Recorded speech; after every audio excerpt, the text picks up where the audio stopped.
Hello viewers, welcome back to my channel. Today's topic about structure of a eukaryotic cells. ये simple structure है eukaryotic cells का. सो आज हम इसको थोड़ा ब्रीफ में स्टडी करेंगे. उसके बाद वन बाय वन करके मैं सेल ऑर्गेनेलीज को कवर करूंगी नेक्स्ट वीडियोस में. तो स्टार्ट करते हैं. सबसे पहले यूकैरियोटिक सेल्स एक ऐसा सेल होता है जिसके अंदर पूरे वेल डिफाइंड ऑर्गेनेलीज प्रेजेंट होते हैं. मतलब सब काम करने के लिए अलग अलग ऑर्गेनेलीज प्रेजेंट है यूकैरियोटिक सेल्स में. और इसके अंदर न्यूक्लियस भी आपका वेल डिफाइंड न्यूक्लियस होता है, न्यूक्लियर एनवलप होता है उसके ऊपर. सो ये कॉम्प्लेक्स यूकैरियोटिक सेल्स होता है एज कंपेयर टू प्रोकैरियोटिक. जबकि जो प्रोकैरियोटिक है वो एग्जांपल है बैक्टीरिया. तो प्रोकैरियोटिक सेल्स होता है उसका बहुत ही सिंपल सा स्ट्रक्चर होता है और उसके अंदर कोई ऐसा वेल डिफाइंड ऑर्गेनेलीज जैसे माइटोकॉन्ड्रिया, लाइसोसोम, गोल्जी ये सब चीजें नहीं होती है. बहुत सिंपल स्ट्रक्चर होता है. और जबकि जो यूकैरियोटिक सेल्स है वो बहुत कॉम्प्लेक्स होता है. उसके अंदर सब पार्ट परफॉर्म करने के लिए अलग अलग ऑर्गेनेलीज प्रेजेंट होता है. सबसे पहले अब हम स्टडी करेंगे जो बाहर की जो इसकी लेयर है ब्लू कलर की, उसको हम प्लाज्मा मेम्ब्रेन करते हैं. प्लाज्मा मेम्ब्रेन जो होता है वो सेमी परमेबल नेचर का होता है. कुछ सामान अंदर अलाउ करता है, मूवमेंट इन और आउट मूवमेंट को अलाउ करता है और साथ में प्रोटेक्शन भी प्रोवाइड करता है. ठीक है. उसके बाद आता है आपका न्यूक्लियस. न्यूक्लियस के अंदर क्योंकि यहाँ पे वेल डिफाइंड न्यूक्लियस प्रेजेंट होता है इसलिए इसका पूरा वेल डिफाइंड स्ट्रक्चर है. उसके अंदर आता है सबसे पहले न्यूक्लियोलस आता है. न्यूक्लियोलस एक हार्ड रिजिड स्ट्रक्चर जो आपको सेंटर में ब्लू कलर का दिख रहा है उसको अपनी न्यूक्लियोलस कहते हैं.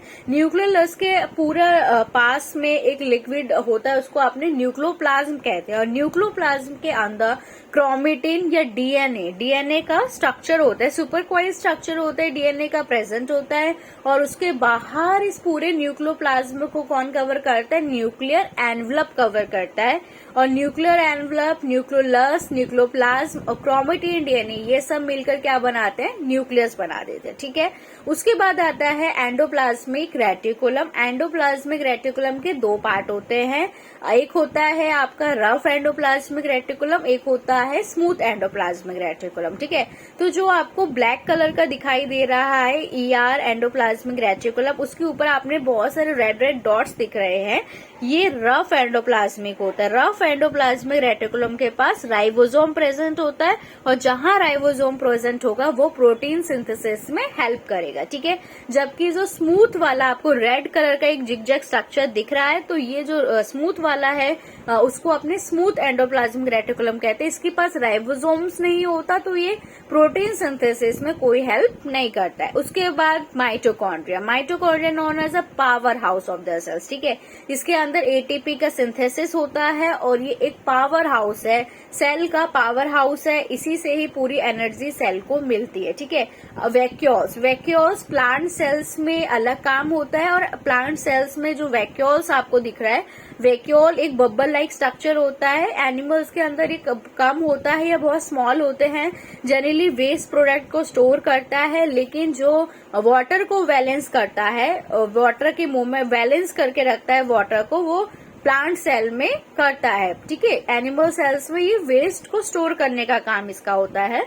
उसके बाद साइटोप्लाज्मा. साइटोप्लाज्मा तो पूरा जो ये एरिया है जिसके अंदर सब कुछ, ये माइटोकॉन्ड्रिया, माइक्रोफिलामेंट, मतलब सेल के अंदर जो लिक्विड एरिया प्रेजेंट है जिसके अंदर ये सब कुछ प्रेजेंट है वो होता है साइटोप्लाज्मा. ठीक है. उसके बाद आता है परऑक्सीजोम. परऑक्सीजोम क्या होता है कि ऑक्सीडेशन करता है. इसके पास H2O2 वाला होता है, हाइड्रोजन पेरोक्साइड होता है और ये ब्रेक डाउन करता है फैटी एसिड को. ठीक है. तो ये भी एक ऑर्गेनेलीज है. उसके बाद आता है लाइसोसोम. लाइसोसोम को हम सुसाइडल बैग भी बोलते हैं. यहाँ पे क्या होता है, सारा जो वेस्ट जो होता है वो आके सारा लाइसोसोम उसको परफॉर्म करता है.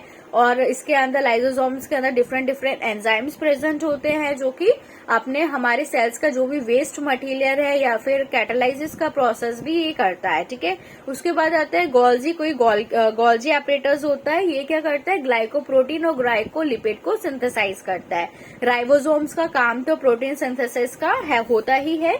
उसके बाद आपको माइक्रोफिलामेंट और इंटरमीडिएट फिलामेंट जो दिख रहे हैं ये क्या होता है? जनरली सेल के मूवमेंट में और सेल के डिविजन्स में काम करते हैं। तो अगर आपको कहीं भी स्ट्रक्चर बनाना पड़े यूकैरियोटिक सेल्स का, तो सिंपली प्लाज्मा मेम्ब्रेन एक आउटर लेयर डेवलप आप उसको बनाएंगे। सबसे पहले प्लाज्मा मेम्ब्रेन बनाएंगे, फिर न्यूक्लियस, तो वेल डिफाइंड न्यूक्लियस है, तो उसमें आपको सबसे पहले न्यूक्लियोलस है, फिर न्यूक्लियोप्लाज्म है, और फिर क्रोमेटिन डीएनए, और बाद में न्यूक्लियर एनवेलप है। ठीक है, तो न्यूक्लियस तो होता ही है यूकैरियोट्स में। ठीक है, और उसके बाद माइटोकॉन्ड्रिया आएगा जो पावर हाउस है, एंडोप्लाज्मिक रेटिकुलम आएगा जिसमें आपका रफ एंडोप्लाज्मिक के साथ राइबोसोम्स आते हैं, और स्मूथ एंडोप्लाज्मिक उसके साथ राइबोसोम्स नहीं आते हैं। यूकैरियोट्स में पेरोक्सिसोम्स प्रेजेंट है, लाइसोसोम प्रेजेंट है, गोल्जी प्रेजेंट है, वैक्यूल प्रेजेंट है, माइक्रो और intermediate filament present. So it is a complex है ये यूकैरियोटिक स्ट्रक्चर, और इसके डिफरेंट वर्क होते हैं। अब आगे वाले वीडियोज में हम एक एक करके